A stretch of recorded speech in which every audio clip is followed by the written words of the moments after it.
Hey guys, what's up? This is Zari bringing you something fun I've been playtesting lately. I think it speaks for itself. It's Shaddolches, Madolches, and I think I'm onto something here. I think I found a nice mix between various things. So I can say here I got a well, Mewfield's always a weak start, no matter how you look at it. Not unless you open an Angelic with it, but got the win, and I'm playing against some Steel Swarms here. Which not the most meta deck. I understand that, but what can I say? Look at the draw. Trying more to show off what this can do as opposed to how it stacks up, because this is still a work in progress. Anyways, I got that Goyo out. And, yeah, fun times. And, this guy did open up a supply squad that was a bit irritating, and this is my first time watching this replay, too. That Vanity's Fiend could have fucked me, not gonna lie. If he'd actually managed to get it off. But, see where else this goes. Supply squad being baller. And, I'm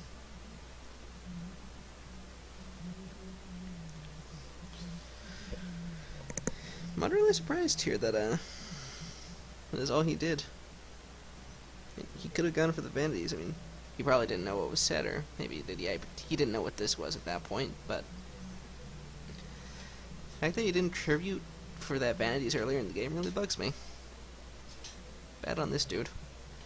And here come the plays. This is the final turn of the game. Just wanted to illustrate how weird this can get. Deck will probably be a lot better if we can get a Wind Shaddoll soon, just to capitalize on Leviair as well. Hopefully it has a good effect. I really like the Earth Shaddoll, by the way. That's why I haven't bothered trying this in the first place, because I mean, it's a once per turn Herald. What's not to like about that? And it still triggers Shaddoll effects. Man, it puts Madolches in the grave too. And yeah, I'll go over a deck profile momentarily. Here we go. So got the draw engine going. 3 Shaddoll beasts. Facebook's really getting to me. There's 2 Shaddoll dragons, 2 lizards, or 3 lizards. Sorry. A mini Madolche engine, which is 2 Magdalenes, 2 jellies, 2 hoots. And Mewfield, and I went with so little because I did want to focus more on the Shaddolls. I just more wanted to get that Earth access going for Shekinaga, as well as get the setup for Tiramisu. And the nice thing about this is, well, just a bit Soul Charge. This actually lets me abuse Soul Charge and Madolches with Madolches, something that pure Madolches on their own generally have trouble setting up, just because Chateau is a thing, and well, yeah. So, typically late game, if I'm low on resources, but I manage to top deck a Soul Charge, I mean, yeah, can bring out a nice palette of 2 Madolches, preferably a mix of Angeli and Magdalene, or what have you, or even a Hoot Cake to bring out level 4, and just go nuts from there. We have 1 Mewfield as well, that makes for a grand total of 7 total Madolches. I'm playing the 3 Hedgehogs, just because gotta get that early access to spells and traps, and I am playing an OCG variant. Well, I doubt this has been used in the OCG. Maybe someone else has fucked with it over there, but there's been nothing of note, no notoriety there, given anything like this. But we are using the El Shaddoll fusion at 1, just because combo's really nice. As you saw at the end there, I mean, if the guy had had more life points, that would have been a definite clincher. 2 Falcons, just because it's useful, and I did kind of cut down on some of the monsters just to get more access to the Dolches, as you can see. And a single Rainbow Haribo and an AD changer for light targets for our single Nephilim, as well as they have utility in the grave, because I love Squirming Falling Shadow. Sorry, Sinister Shadow Games is the English localization. It's just too strong.